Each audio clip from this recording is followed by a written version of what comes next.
الحمد للہ وکفی وسلام علی عبادہ الذین اصطفی اما بعد۔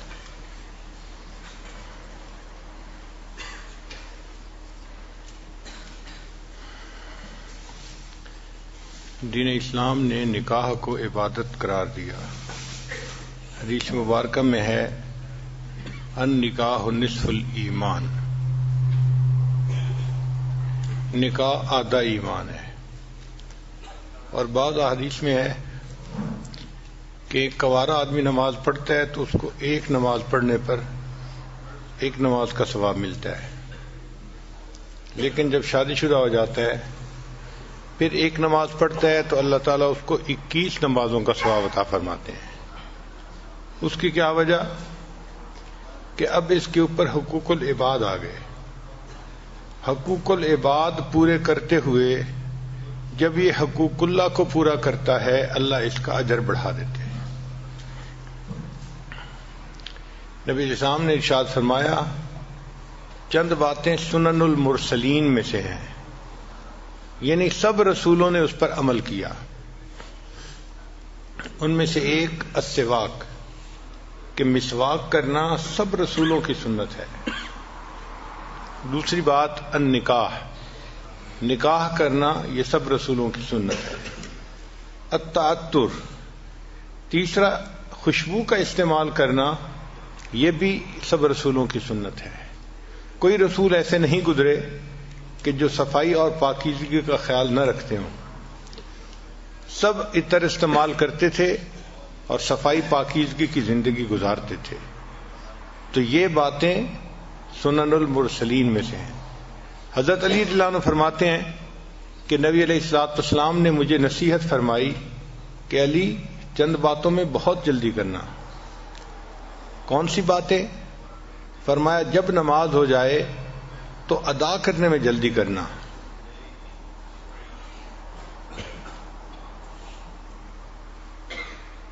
اور دوسرا جب بیٹی جوان ہو جائے اور اس کا جوڑ کا رشتہ مل جائے تو اس کا نکاح کرنے میں جلدی کرنا، اس میں دیر نہ کرنا۔ اور تیسری بات کہ اگر تمہارے اوپر کوئی قرض ہو جائے تو قرض کو ادا کرنے میں جلدی کرنا۔ اور چوتھی بات کہ جب کوئی بندہ فوت ہو جائے تو اس کے کفن دفن کے اندر جلدی کرنا۔ 4 چیزوں میں جلدی کرنے کا حکم مجھے نبی علیہ الصلوۃ والسلام نے عطا فرمایا۔ چنانچہ ماں باپ کی ذمہ داری بنتی ہے کہ بیٹا یا بیٹی جب جوان ہو جائیں تو جتنا جلدی پاسبل ہو اچھا رشتہ مل جائے، مناسب رشتہ، ان کا نکاح کر دینا چاہیے، کیونکہ ہم نے یہ دیکھا ہے جہاں نکاح سستا ہوتا ہے وہاں زنا مہنگا ہوتا ہے، اور جہاں نکاح مہنگا ہوتا ہے وہاں زنا سستا ہوتا ہے۔ بہت ساری جگہوں پہ بدکاری اس لیے زیادہ ہوتی ہے کہ ماں باپ شادیاں جلدی نہیں کرتے، جس کی وجہ سے نوجوان بچے گمراہی کا شکار ہو جاتے ہیں۔ اب اس کی سزا صرف ان نوجوان بچوں ہی کو نہیں ملتی، بلکہ علماء نے لکھا ہے ان کے ماں باپ کو بھی اس کی سزا ملتی ہے۔ یعنی بدکاری تو کی بچے نے، مگر وہ بدکاری بچے کے نام اعمال میں بھی لکھی گئی، ماں باپ کے بھی نام اعمال میں، چونکہ وہ شادی کر نہیں رہے اس کی۔ تو دیکھیں کہ ماں باپ کو خواہ مخواہ جو ہے وہ عذاب میں گرفتار ہونا پڑے گا، اس لیے کہ وہ وقت پہ اپنے بچوں کا فرض ادا نہیں کریں گے۔ جب شادی ہو جائے تو میاں بیوی کو چاہیے کہ آپس میں بہت الفت محبت کی زندگی گزاریں۔ جتنا محبت پیار کی زندگی گزاریں گے اتنا اللہ تعالیٰ کے ہاں سے ان کو اجر اور ثواب ملے گا۔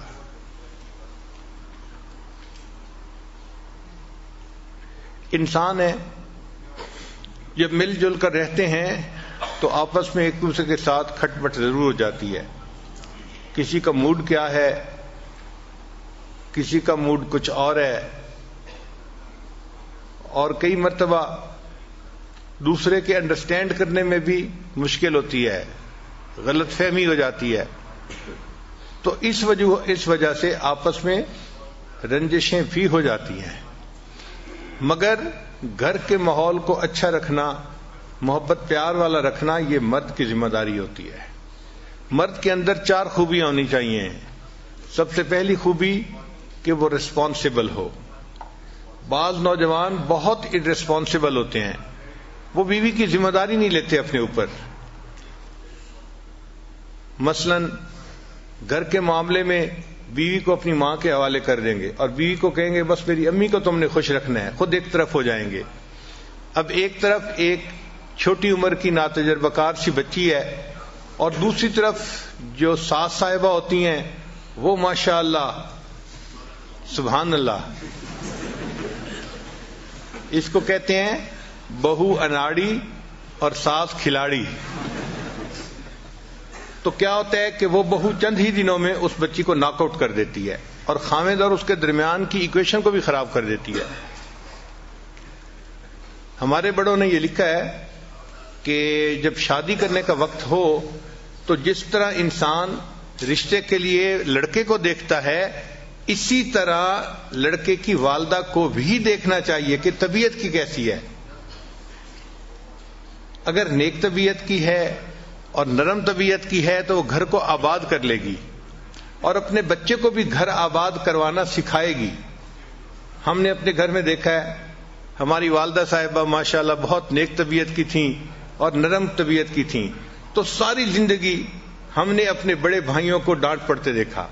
جب ذرا کوئی بات ہوتی تو امی بیٹوں کو ڈانٹتی تھی کہ تم کیوں اس کے ساتھ جو ہے وہ اچھا سلوک نہیں کر رہے، کیوں اس کو خوش نہیں رکھتے.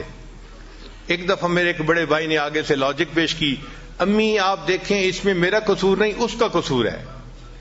تو پھر امی نے آگے سے جواب دیا کہ مجھے پتہ ہے نا، جب میں رشتہ لینے گئی تھی تو میں نے اس کے ماں باپ کو کہا تھا کہ میں اس بچی کو خوش رکھوں گی، تو میں تو ہمیشہ اس بچی ہی کی سائڈ لوں گی، تمہیں ٹھیک ہونا پڑے گا. تو مجھے پھر اب احساس ہوتا ہے کہ دیکھو ہمارے بڑے اپنے بات کا، اپنے بول کا کتنا لحاظ رکھتے تھے. اور واقعی رشتہ جب لینا ہوتا ہے نا، اس وقت تو اس طرح بچ کے بات کرتے ہیں کہ جی ہم تو اس بچی کو اپنی بیٹی بنائیں گے اور خوش رکھیں گے اور ہم تو اس کو بہت اچھی طرح سے رکھیں گے. لیکن وہ جو رشتہ مانگتے ہوئے کی کیفیت ہوتی ہے وہ چند دن کی بات ہوتی ہے. جب رشتہ ہو جاتا ہے پھر یوں سمجھ لیتے ہیں کہ یہ کہیں گری پڑی چیز تھی اور اس کا تو کوئی سہارا ہی نہیں تھا اور ہم اس کو اٹھا کے لے آئے. حالانکہ اس کو ماں باپ نے آزاد جنا ہے اور وہ ماں باپ کے ساتھ عزت کی زندگی گزار رہی تھی. تو گھر کے اندر بیوی کو عزت قدر سے رکھنا یہ خاوند کی ذمہ داری بنتی ہے. اس کو کسی کے حوالے کر دینا یہ غلط بات ہے. ہم نے بعض جگہ پہ دیکھا کہ 4 بھائی ہیں اور چاروں کی بیویوں کا کنٹرول ان کی بڑی بہن کے پاس ہے. یعنی بڑی نند جو ہے نا وہ پورے گھر کو کنٹرول کر رہی ہے. اب حیرت ہوتی ہے دیکھ کے کہ بھئی شادی اس کی ہوئی ہے خاوند کے ساتھ اور اس کو حکم جاری ہو رہا ہے کہیں اور سے. حتیٰ کہ اب ان بھائیوں کی بیٹیوں کی شادیاں جب ہوتی ہیں تو ان کے جہیز بھی نند خریدتی ہے. نند نے کہہ دیا یہ لینا ہے تو لینا ہے، نہیں کہہ دیا تو نہیں. جیسے اس کی تو اپنی کوئی مرضی ہے ہی نہیں، حالانکہ اس کی اپنی بیٹی کی شادی ہے مگر نند کے حوالے کر دیا. اب نند راج کر رہی ہے، نہ اس کے سامنے بھائی بول سکتے ہیں نہ اس کے سامنے بھابیاں بول سکتی ہیں. تو اس طرح اپنی بیوی کو ساس کے حوالے کر دینا، نند کے حوالے کر دینا یہ غلط بات ہے. یہ اپنی جگہ بات ٹھیک ہے کہ ساس اور نند کا بڑا احترام ہوتا ہے مگر ہر چیز کی اپنی ایک لیمٹ ہوتی ہے. میاں بیوی کی اپنی زندگی محبت و پیار سے رہے یہ زیادہ ضروری ہے بنسبت اس کے کہ حکم کسی اور کا چلے.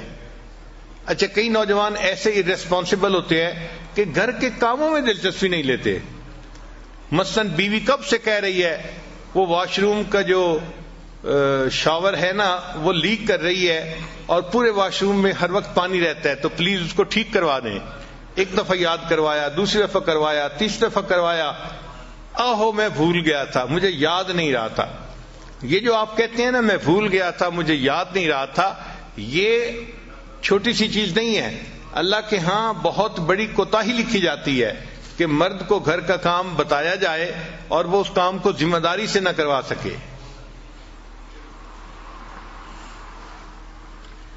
بعض تو ایسے شہزادے ہوتے ہیں کہ گارڈننگ کا کام بھی بیوی کے ذمہ لگا دیتے ہیں.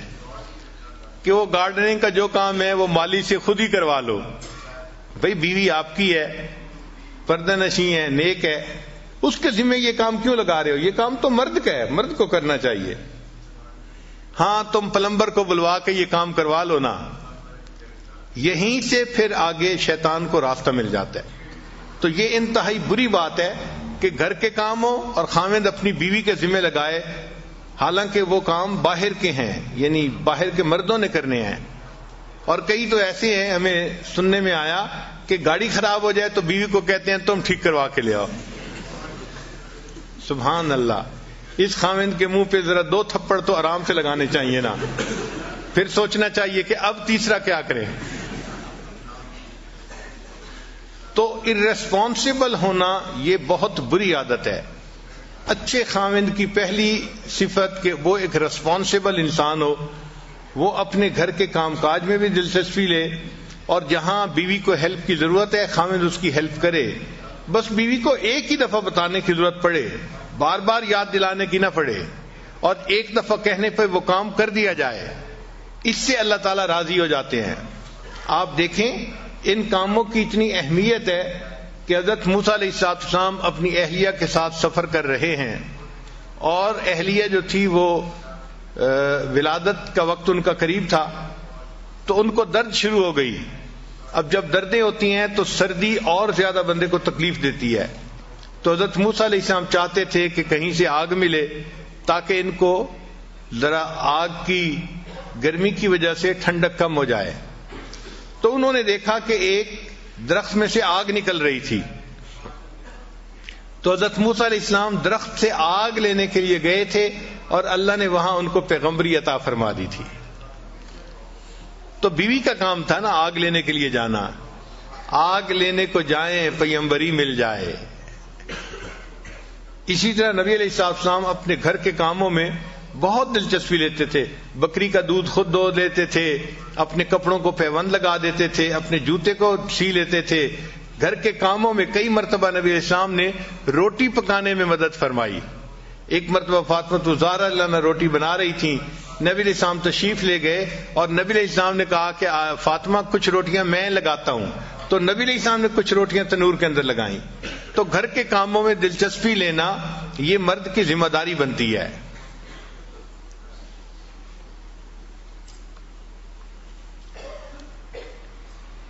تو سب سے پہلے خاوند کے اندر سینس آف ریسپانسبلٹی ہونی چاہیے. ریسپانسبلٹی سے کیا مراد؟